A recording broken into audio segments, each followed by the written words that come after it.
আসসালামু আলাইকুম প্রিয় চাকরি প্রত্যাশীবৃন্দ। আমি মুজাহিদুল ইসলাম ওশান আপনাদের সামনে উপস্থিত হয়েছি আজকে একটি গুরুত্বপূর্ণ আলোচনা নিয়ে। আর সেই আলোচনাটি হচ্ছে যে 828 পদে সিনিয়র স্টাফ নার্স পদে নিয়োগের সুযোগ তৈরি হয়েছে, ইতিমধ্যে আপনারা জেনেছেন, এবং এটার আবেদন প্রক্রিয়াও শুরু হয়ে গেছে। এখানে বিশেষ করে যারা নার্সিংয়ের উপর পড়াশোনা করেছেন, ডিপ্লোমা করেছেন বা নার্সিংয়ে বিএসসি করেছেন বা মিড ওয়াইফারিতে পড়াশোনা করেছেন, তাদের জন্যই আজকে এই স্পেশাল এই লাইভটি। এবং এখানে যারা উপস্থিত আছেন, যারা লাইফের সাথে যুক্ত আছেন, তারা অবশ্যই শেয়ার দিয়ে রাখবেন আপনাদের যারা পরিচিত আছে, যারা নার্সিংয়ের অর্থাৎ এই পদে, এই 828 পদে সিনিয়র স্টাফ নার্স পদে যারা নিয়োগ পেতে চান। আপনারা ইতিমধ্যেই দেখেছেন যে এর আগে বিএমইউতে প্রায় 800 পদে সিনিয়র নার্সের কিন্তু সার্কুলার এসেছিল, এবং সেটার পরীক্ষা হচ্ছে আগামী শুক্রবার অর্থাৎ 26 সেপ্টেম্বর 2025 তারিখে সেটার পরীক্ষা অনুষ্ঠিত হতে যাচ্ছে। এবং মজার বিষয় হচ্ছে যে এই 800 পদে যে বিএমইউ এর সিনিয়র স্টাফ নার্স পদের যে সার্কুলারটি এসেছিল, এই সার্কুলারে যে সর্বশেষ ডেট ছিল 1 সেপ্টেম্বর, অর্থাৎ এই মাসের 1 তারিখে কিন্তু এটার আবেদন প্রক্রিয়া শেষ হয়ে গেছে। এই 1 তারিখে শেষ হয়ে গেছে এবং এদের পরীক্ষার ডেট হয়ে গেছে 26 তারিখ। তো এখানে হয়তো অনেকেই ভাবতে পারেন যে নার্সিংয়ে যে এখানে যে সার্কুলারটি এসেছে 828 পদে সিনিয়র স্টাফ নার্স পদে, এটা হলো পিএসসির একটি সার্কুলার নন ক্যাডার পদে। তো এটার পরীক্ষাও কি এরকম হবে কিনা, এত দ্রুত হবে কিনা? না, পিএসসির পরীক্ষা কখনো এত দ্রুত হয় না, তারা হুটহাট কখনো পরীক্ষা নেয় না। তারা হচ্ছে যে এটা অবশ্যই পরীক্ষাটা এখনকার থেকে একটু অবশ্যই এখানে 5-6 মাস আপনারা সময় পাবেন, 5-6 মাস পরেই এটার পরীক্ষা হবে। আপাতত আপনাদের 5-6 মাস আগে এই পদে পরীক্ষা কিন্তু হচ্ছে না। তো আজকে আমরা দেখব এই 828 পদে সিনিয়র স্টাফ নার্স পদে নিয়োগের ক্ষেত্রে কি ধরনের সুযোগ সুবিধা আছে, কিভাবে সুযোগ এখানে তৈরি হয়েছে। তো দেখা যাক আজকে যে বিষয়টি আছে যে সিনিয়র স্টাফ নার্স। এখন সিনিয়র স্টাফ নার্স এটি পিএসসির 10ম গ্রেডের একটি পদ, এবং এটা হচ্ছে নন ক্যাডার পদমর্যাদার একটি পদ। তো এই পদে এখন দেখা যাক আসলে কি এখানে কাজটা কি, একজন সিনিয়র স্টাফ নার্সের কাজ কি।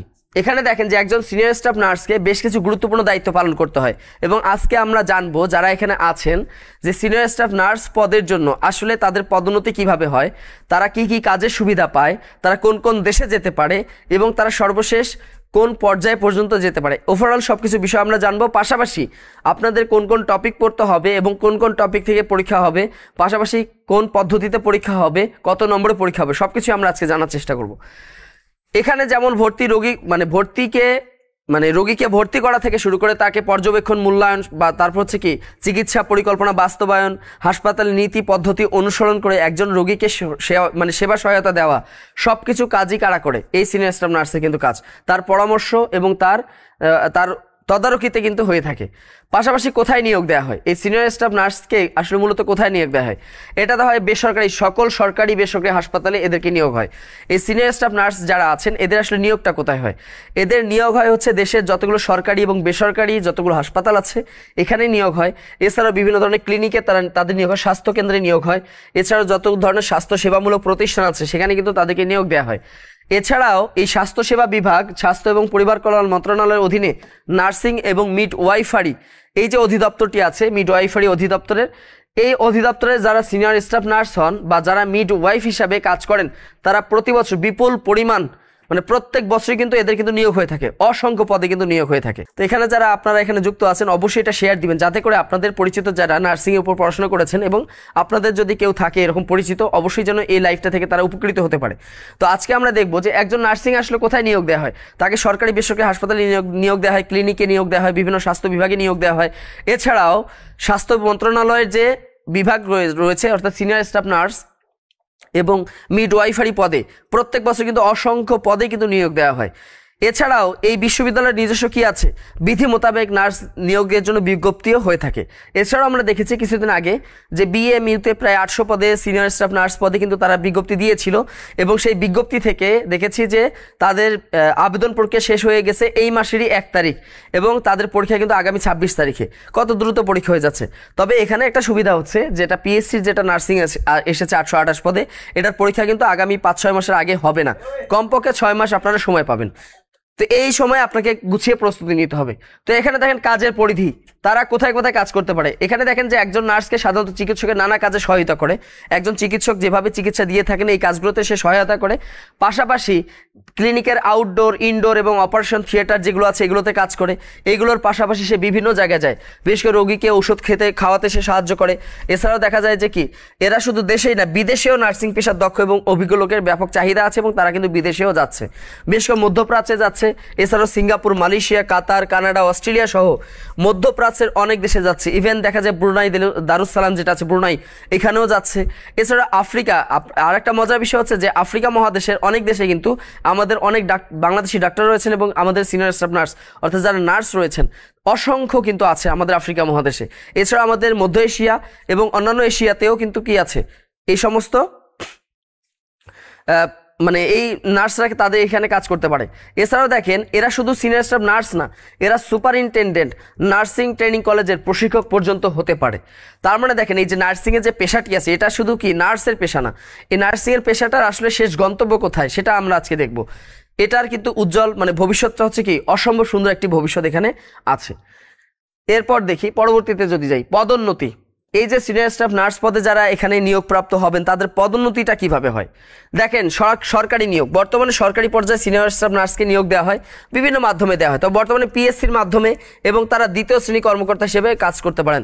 এই যে 828 পদ যেটি আছে এটা পিএসসির মাধ্যমে কিন্তু নিয়োগ হবে এবং এটা হচ্ছে সরাসরি দ্বিতীয় শ্রেণী কর্মকর্তা হিসেবে কিন্তু আপনারা নিয়োগ পাবেন। এটা বেসরকারি খাতে কি হবে, বেসরকারি হাসপাতাল প্রতিষ্ঠানেও সিনিয়র নার্সদের কি আছে পদোন্নতির সুযোগ থাকে, সেখানে অভিজ্ঞতা এবং বিশেষ দক্ষতার মাধ্যমে তাদের পদোন্নতি দেওয়া হয়। তো যারা বেসরকারি প্রতিষ্ঠানের নার্স হন, ঠিক আছে, যারা বেসরকারি প্রতিষ্ঠানের নার্স হন তারা কিন্তু শুধু যে তারা বেসরকারি প্রতিষ্ঠান বলে তাদের পদোন্নতি হয় না, বিষয়টা কিন্তু তা না, তাদেরও পদোন্নতি কিন্তু হয়। এছাড়াও দেখি পরবর্তীতে এটা এখন পদোন্নতির জন্য প্রয়োজনীয় যোগ্যতা থাকতে হয়। কি কি যোগ্যতা থাকতে হয়? তাদের অবশ্যই অভিজ্ঞতা থাকতে হয়, নির্দিষ্ট কয়েক বছরের অভিজ্ঞতা থাকতে হয়। তবে সিনিয়র স্টাফ নার্সের একটা বড় সুবিধা হচ্ছে মাত্র 4 বছর, যদি কেউ 4 বছর এখানে কি করে সফলতার সাথে কাজ করে নিয়োগের পর 4 বছর পরে কিন্তু তার প্রথম পদোন্নতি শুরু হয়, যেটা অন্যান্য চাকরি পরীক্ষা কিন্তু এভাবে পাবেন না। হয়তো ব্যাংকে পাবেন, ব্যাংকের চাকরির ক্ষেত্রে দ্রুত প্রমোশন হয়, কিন্তু অন্যান্য সেক্টরে এত দ্রুত কিন্তু প্রমোশন পাবেন না যত দ্রুত প্রমোশন আপনি পাবেন বেশ করে নার্সিং।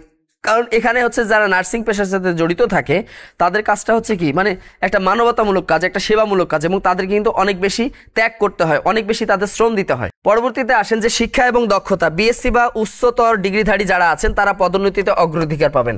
মানে যারা ডিপ্লোমা করেছেন নার্সিংয়ের উপর তারা তো যোগদান করতে পারেন, তবে যাদের বিএসসি আছে বা উচ্চতর ডিপ্লোমা আছে তারা অবশ্যই পদোন্নতির ক্ষেত্রে অগ্রাধিকার পান।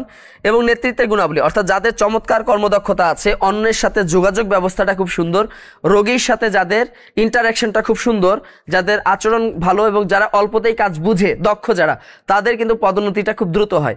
তো এখানে ন্যূনতম 4 বছর মানে 4 বছরের মধ্যেই তাদের পদোন্নতি হয়ে যায়, প্রথম পদোন্নতিটা শুরু হয়। এরপর ধারাবাহিকভাবে যদি দেখি তো এখানে যারা যুক্ত আছেন নার্সিং নিয়ে যদি কারো কোনো প্রশ্ন থাকে আপনারা করতে পারেন। নার্সিংয়ে পদোন্নতির সুযোগ আছে। দেখেন চাকরিতে যোগদানের পর 3 থেকে 4 বছরে প্রথম পদোন্নতি হয়। দেখেন কত বছরে? 3 থেকে 4 বছরে তাদের প্রথম পদোন্নতি হয় এবং সেখানে তাদের পদের নাম হয় নার্সিং সুপারভাইজার পদমর্যাদা তিনি পেয়ে থাকেন। নার্সিং সুপারভাইজার মানে তিনি 10ম গ্রেডে যদি যোগদান করেন তাহলে কি হবে, পদোন্নতি হয়ে 9ম গ্রেডে আসবেন, তখন তার পদের নাম হচ্ছে কি নার্সিং সুপারভাইজার। এরপর দ্বিতীয় ধাপে তিনি জেলা পাবলিক হেলথ নার্স হিসাবে তিনি নিয়োগ পাবেন, জেলা পাবলিক হেলথ নার্স।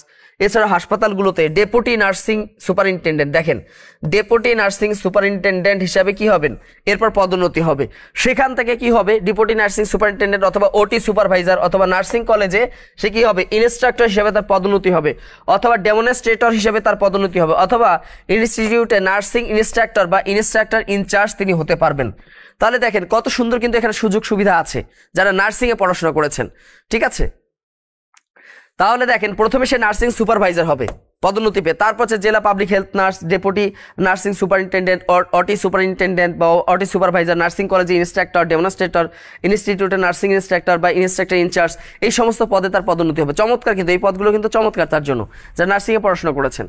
এছাড়া পরবর্তী ধাপে, এটা তো হলো, তারপরের ধাপে কি হবে, পরবর্তী ধাপে গিয়ে হাসপাতালে নার্সিং সুপারিনটেন্ডেন্ট। এবার দেখেন সরাসরি নার্সিং সুপারিনটেন্ডেন্ট হিসাবে সে যোগদান করবে অথবা নার্সিং কলেজে সে প্রভাষক হিসাবে যোগদান করবে অথবা সে ইনস্টিটিউটে প্রিন্সিপাল প্রিন্সিপাল হিসেবে যোগদান করবে, অথবা নার্সিং অধিদপ্তরের প্রজেক্ট অফিসার হিসেবে যোগদান করবে, অথবা অধিদপ্তরে একজন সহকারী পরিচালক হিসাবে সে যোগদান করিবে। তাহলে এই যে দেখেন অসম্ভব সুন্দর কিন্তু কি আছে, যোগদানের মাধ্যমে তারা কি হবে, প্রথম শ্রেণীর কর্মকর্তা হিসেবে বিবেচিত হবেন। তাহলে দেখেন নার্সিং পেশাটা যারা এখানে নার্সিংয়ে আছেন, যারা এখানে যুক্ত আছেন, তাহলে দেখেন আপনাদের জন্য এখানে কত চমৎকারভাবে আপনাদের এই প্রমোশন যে পিরিয়ডটা দেখেন বা প্রমোশন সিস্টেমটা দেখেন কত সুন্দর চমৎকার বলে দিয়েছে। এবং এটা হলো যে আপনাদের যে স্বাস্থ্য মন্ত্রণালয় আছে ওই মন্ত্রণালয় থেকে এই তথ্যগুলো নিয়ে আসা। ওখানে স্পষ্টভাবে তাদের কিন্তু এইভাবে ইনস্ট্রাকশন দেওয়া আছে যে এইভাবে তাদের পদোন্নতি ধাপে ধাপে হবে। তবে আপনারা প্রথম 3 থেকে 4 বছরের মাথায় কিন্তু প্রথম পদোন্নতি পেয়ে যাবেন। তো নার্সিং নিয়ে যদি এছাড়া আর কারো যদি কোনো ধরনের জিজ্ঞাসা থাকে অবশ্যই আপনারা করতে পারেন। এছাড়াও দেখেন পদোন্নতির ধাপগুলো, প্রথম পদোন্নতি 3 থেকে 4 বছর পর কি হবে, নার্সিং সুপারভাইজার পদে পদোন্নতি হয়। পরবর্তীতে নার্সিং সুপারভাইজার হওয়ার পর ধারাবাহিকভাবে অভিজ্ঞতা যোগ্যতার ভিত্তিতে সে নার্সিং সুপারিনটেন্ডেন্ট, তারপর হচ্ছে মেট্রন নার্স বা নার্স ম্যানেজার হিসেবে সে পদোন্নতি পেয়ে থাকে। এছাড়াও তার আরও কিছু আছে, সেটা তো উচ্চতর নেতৃত্ব, অর্থাৎ এই পদে সে উচ্চতর নেতৃত্ব তখনই পাবে নার্সিং অফিসার হিসাবে সে যোগদান করতে পারবে, চিফ নার্সিং অফিসার হিসাবে পৌঁছানোর সুযোগ থাকে। চিফ নার্সিং অফিসার, হ্যাঁ, যেটা হলো কি অনেক লোভনীয় একটি চাকরি।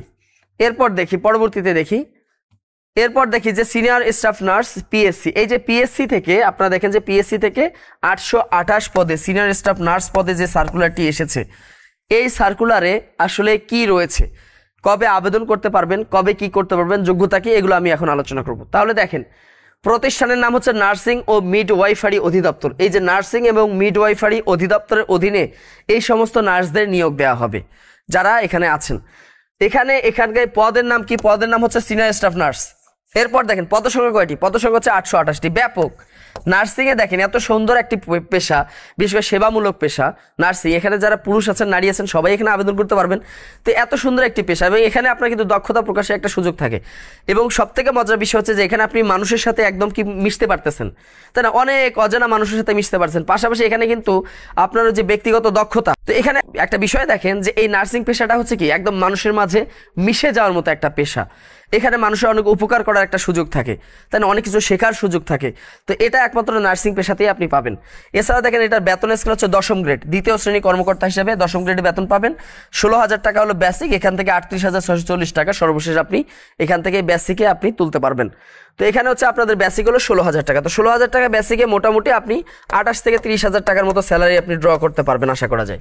একদম শুরুতেই 28,000 টাকা, মোটামুটি 28,000 টাকা তো সিম্পলি পাবেন আপনি, কমপক্ষে 28,000 টাকা তো আপনি পাবেনই এখানে একদম স্টার্টিংয়ে। পদ আছে 828টি। তো এই জন্য নার্সিং যারা করেছেন, যারা নার্সিংয়ের উপর পড়াশোনা করেছেন তাদের জন্য এটা একটা বিশাল একটা সুযোগ। এরপর দেখেন আবেদন যোগ্যতা কি, আবেদন যোগ্যতা এখানে বলেছে বিএসসি ইন নার্সিং, যারা নার্সিং এর উপর বিএসসি ডিগ্রি অর্জন করেছেন তারা এখানে আবেদন করতে পারবেন। এছাড়াও ডিপ্লোমা যারা করেছেন, নার্সিং এর উপর ডিপ্লোমা যারা করেছেন অর্থাৎ ইন্টারমিডিয়েট পাস করার পরে যারা 3 বছরের ডিপ্লোমা করেছেন তারা এখানে আবেদন করতে পারবেন। আবার কেউ যদি এসএসসি পাস করার পরে যদি নার্সিং এর উপর 4 বছর মেয়াদী ডিপ্লোমা করে থাকেন তাহলে অবশ্যই আপনাদের বিএসসি ডিগ্রি লাগবে। এই ধরনের যোগ্যতা যাদের আছে তারা এখানে আবেদন করতে পারবেন। এবং অবশ্যই ডিপ্লোমা ইন যারা করেছেন সায়েন্স অ্যান্ড মিডওয়াইফারি যারা করেছেন তারা এখানে আবেদন করতে পারবেন। এবং অবশ্যই বাংলাদেশ নার্সিং কাউন্সিল থেকে, বিএনসি থেকে, বাংলাদেশ নার্সিং কাউন্সিল থেকে আপনার কি থাকতে হবে, রেজিস্ট্রেশন থাকতে হবে। যদি আপনি এখানে রেজিস্টার কি নার্স হিসাবে যদি আপনি স্বীকৃত হন তাহলে আপনি এখানে আবেদন করতে পারবেন। তো নার্সিং সংক্রান্ত যদি কোনো ধরনের জিজ্ঞাসা থাকে অবশ্যই আপনারা এখানে জিজ্ঞেস করতে পারবেন যারা নার্সিংয়ে পড়াশোনা করেছেন। আবেদনের বয়স কত, আবেদনের বয়স হচ্ছে সর্বোচ্চ 32 বছর, সর্বোচ্চ 32 বছর, অর্থাৎ এটার আবেদন প্রক্রিয়া শুরু হয়ে গেছে 21শে সেপ্টেম্বর। তো যাদের বয়স 21শে সেপ্টেম্বর ওই তারিখে যদি কারো বয়স 30 হয়ে যায়, 32 হয়ে যায়, সেও কিন্তু আবেদন করতে পারবেন। মানে অলরেডি করেছেন যারা এখানে আছেন, যারা আবেদন করে তারা তো অবশ্যই করেছেন, আবেদন চলমান আছে। এটা নিয়োগ প্রক্রিয়া কি হবে, নিয়োগ প্রক্রিয়া অন্যান্য চাকরির মতোই, অন্যান্য চাকরিতে যেভাবে নিয়োগ হয় এখানেও কি ঠিক একইভাবে নিয়োগ হবে। এখানে মেধায় নিয়োগ হবে 93%। এরপর দেখেন যে শারীরিক এবং প্রতিবন্ধী তৃতীয় লিঙ্গ যারা আছেন তাদের ক্ষেত্রে 1%, যারা বীরঙ্গনা মুক্তিযোদ্ধা আছেন তাদের জন্য 5% এবং ক্ষুদ্র নৃগোষ্ঠী এনাদের জন্য হলো কি 1%। হলো কি এভাবেই এখানে নিয়োগ হবে। অর্থাৎ এই পদ্ধতিতে মানে অন্যান্য চাকরিতে যেভাবে কোটা সিস্টেম আছে সরকারি চাকরিতে ঠিক একই কোটা পদ্ধতি এখানে থাকবে। এরপর দেখেন আবেদনের শুরুর তারিখ, আবেদন প্রক্রিয়া অলরেডি শুরু হয়ে গেছে। 21শে সেপ্টেম্বর 2025 তারিখ দুপুর 12টায় কিন্তু আবেদন প্রক্রিয়া শুরু হয়েছে। যারা জানেন না একটু জেনে নেন, শুরু হয়ে গেছে। এখন এটা শেষ হবে কবে? শেষ হবে আগামী 20 অক্টোবর 2025 তারিখ সন্ধ্যা 6টার মধ্যে আবেদন প্রক্রিয়া শেষ হয়ে যাবে এবং 20 তারিখে আবেদন করলে 21, 22, 23 তারিখ পর্যন্ত আপনি কি করতে পারবেন? টাকা জমা দিতে পারবেন। দুপুর কটা? সন্ধ্যা 6টার আগে আপনাকে টাকা জমা দিতে হবে যদি কেউ 20 তারিখে আবেদন করেন। তো আপনাদের এত দেরিতে আবেদন করার কোনো প্রয়োজন নাই।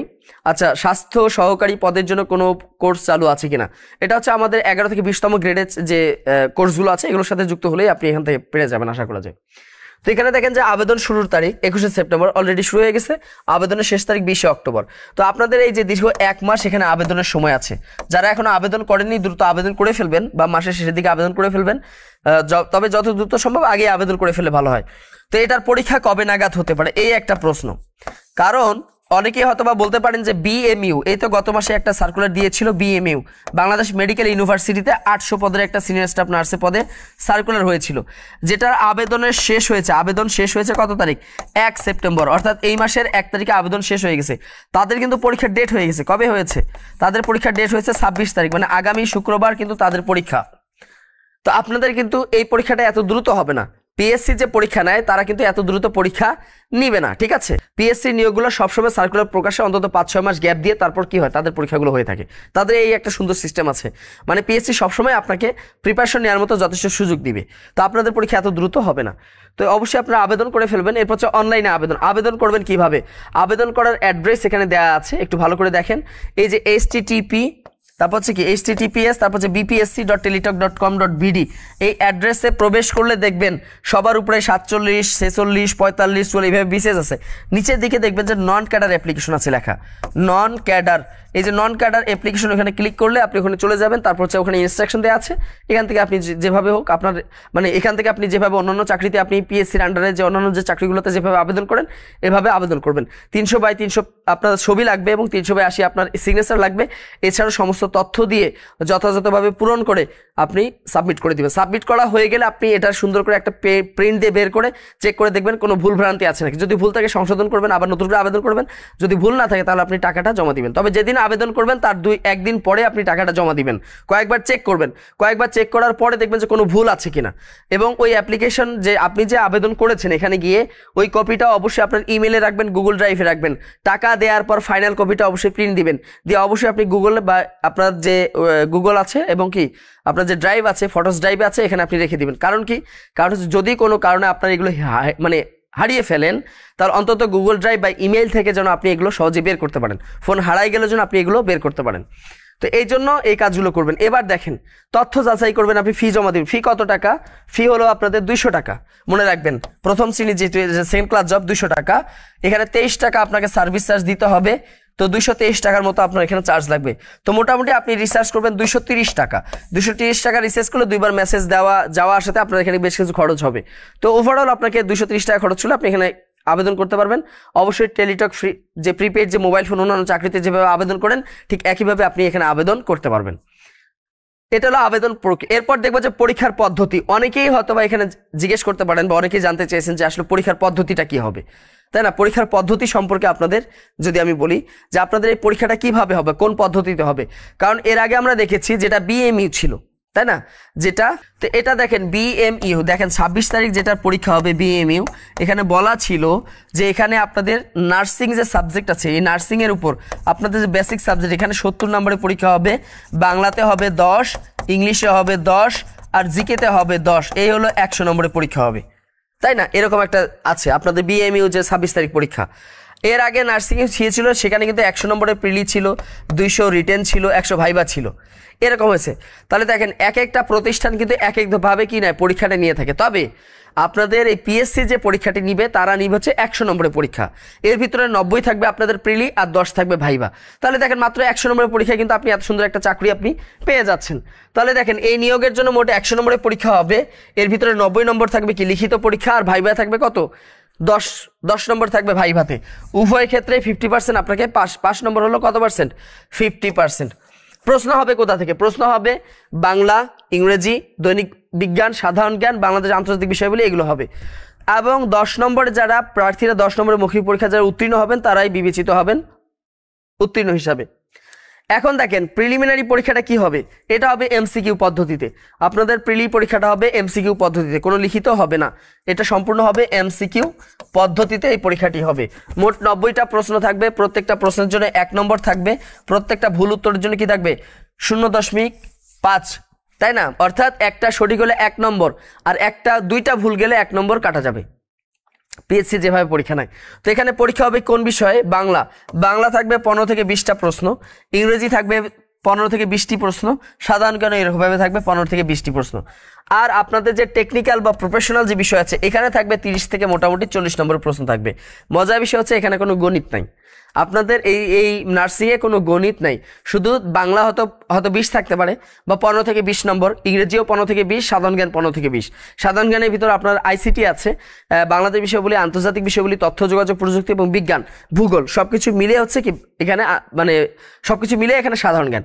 তো এই হলো আপনাদের পরীক্ষা পদ্ধতি। আচ্ছা, এরপর দেখি তাহলে টোটাল এখানে 90 নম্বরের পরীক্ষা হবে। তো আশা করি এখানে যারা নার্সিংয়ে এখানে আছেন আশা করি আপনারা বুঝতে পেরেছেন, ঠিক আছে?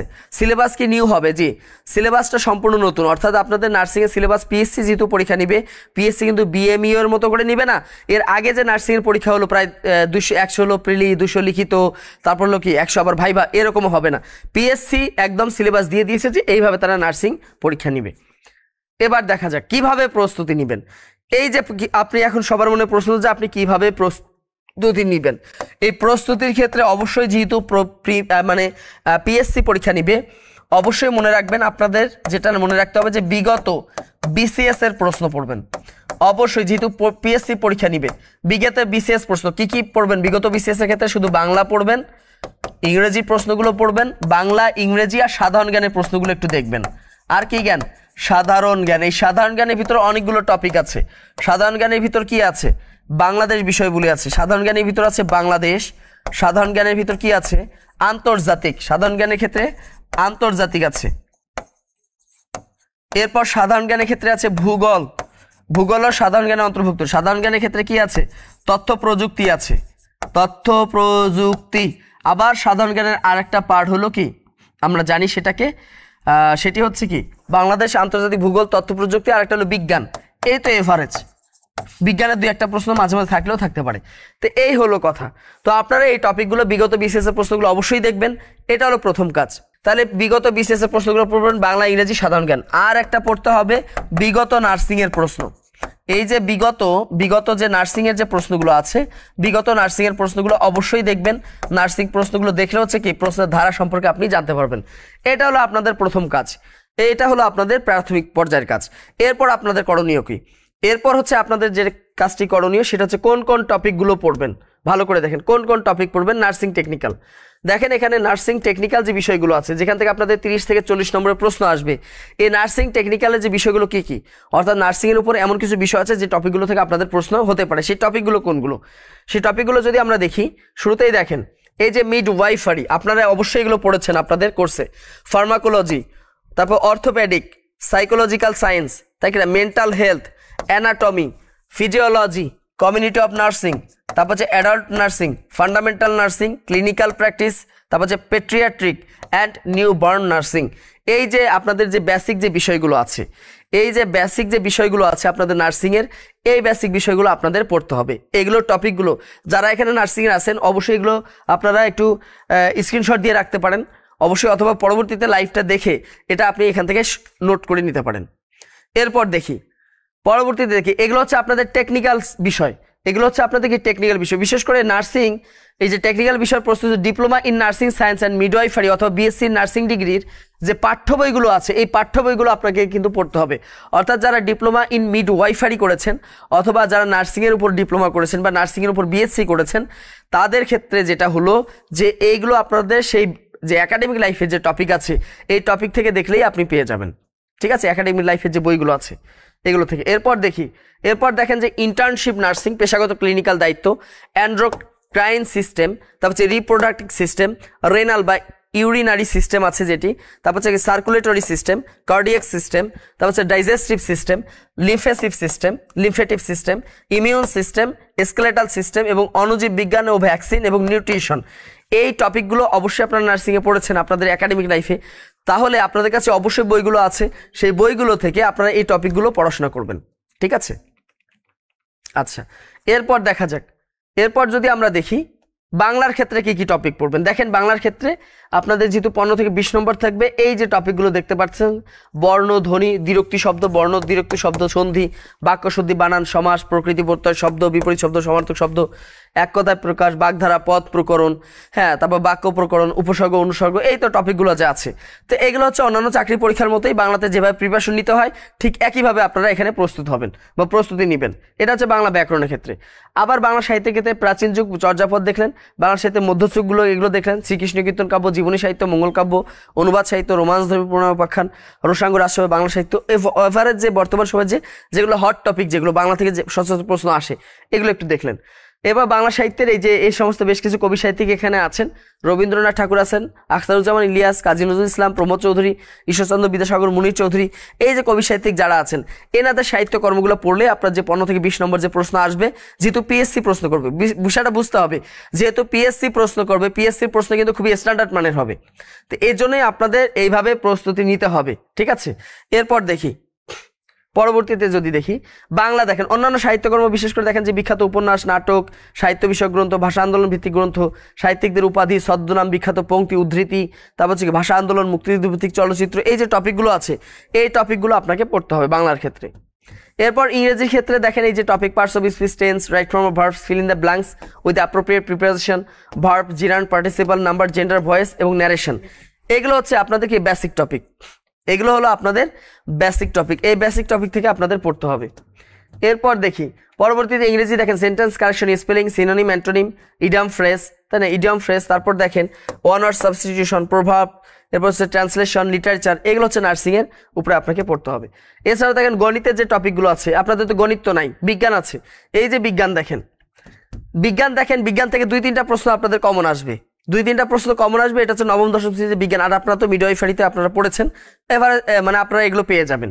এছাড়া কম্পিউটার থেকে 2-1টা প্রশ্ন থাকবে, আপনার বিগত সালে বিভিন্ন প্রশ্নগুলো আছে নার্সিংয়ের এবং বিসিএস এর প্রশ্নগুলো আছে, এগুলো আপনাদের পড়লেই কিন্তু হয়ে যাবে, ঠিক আছে, এগুলো পড়লে মোটামুটি হয়ে যাবে। এছাড়াও দেখেন যে সাধারণ জ্ঞানের ক্ষেত্রে এই টপিকগুলো পড়বেন, বিশেষ করে বাংলাদেশের ভৌগোলিক অবস্থান, আয়তন, সীমানা, জনসংখ্যা, উপজাতি, ভাষা আন্দোলন, মুক্তিযুদ্ধ, সংবিধান, সাংবিধানিক কাঠামো যেগুলো আছে, হ্যাঁ। এরপর দেখেন এখানে প্রাকৃতিক সম্পদ, বাংলাদেশের যে বাজেট, বিখ্যাত স্থান, জাতীয় দিবস, সংবিধান, তারপর হচ্ছে সংবিধান থেকে বেশ কিছু প্রশ্ন আসবে। অর্থাৎ পিএসসির প্রশ্নের যেভাবে প্যাটার্নটা, এই প্যাটার্নটা আপনারা দেখে এইভাবে প্রস্তুতি নেবেন। তো এই হলো আপনাদের নার্সিংয়ের সাধারণ জ্ঞানের যে টপিক, যেগুলো পড়তে হয়। আন্তর্জাতিকের ক্ষেত্রে মহাদেশ পরিস্থিতি পড়বেন, বিশেষ করে আপনাদের সবসময় গুরুত্ব দিবেন এশিয়া আর ইউরোপ, মনে রাখবেন এশিয়া আর ইউরোপ, এই দুটা মহাদেশের উপর আপনি সবসময় বেশি গুরুত্ব প্রদান করবেন। এছাড়া ভৌগোলিক উপনাম, সীমারেখা, প্রণালী, দ্বীপ, সাগর, হ্যাঁ এগুলো, তারপর চুক্তি, সম্মেলন, চুক্তি এবং কি সম্মেলন যেগুলো আছে, এগুলো সম্মেলন যেগুলো আছে এগুলো, তারপর সংগঠন, সংস্থা, দেশ, মুদ্রা, রাজধানী, জাতিসংঘের অঙ্গ সংগঠন, পুরস্কার, খেলাধুলা, সাম্প্রতিক, এই সাম্প্রতিক টপিকের উপর আপনাকে পড়তে হবে। এই হলো আপনাদের মোটামুটি সাধারণ জ্ঞানের। তো চাকরি প্রত্যাশী বিন্দু, বিশেষ করে যারা নার্সিং এর জন্য এই যে 828 পদে যে আপনাদের সার্কুলার হয়েছে, তো যেহেতু পরীক্ষাটা নিবে, এখানে যারা যুক্ত আছেন হয়তো আপনারা ভাবতে পারেন যে বিএমইউ নার্সিং এর যে পরীক্ষাটা নিয়েছে 100 নম্বরের নিবে তারা। এছাড়াও এর আগে নার্সিং এর পরীক্ষা হয়েছে, 100 প্রিলি হয়েছে, 200 লিখিত হয়েছে, 100 ভাইবা হয়েছে। তো এই পরীক্ষাটা তো পিএসসি নিবে, তো পিএসসি নিলে পরীক্ষাটি আসলে কেমন হবে? তো আপনাদের একটা সুবিধা হচ্ছে যে এই পরীক্ষার জন্য অন্তত আপনারা 6 মাস সময় পাবেন, অন্তত 5 থেকে 6 মাস আপনারা একটা সময় পাচ্ছেন।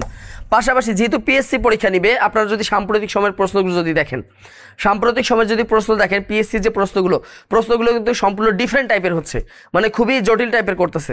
তো যেহেতু এটা পিএসসির আন্ডারে এবং এটা স্বাস্থ্য অধিদপ্তরের আন্ডারে, একদম সরাসরি একজন নন ক্যাডার হিসেবে নিয়োগ দিবে, তো নন ক্যাডারের প্রশ্ন কিন্তু মানে খুব যে সহজ হবে তা কিন্তু না।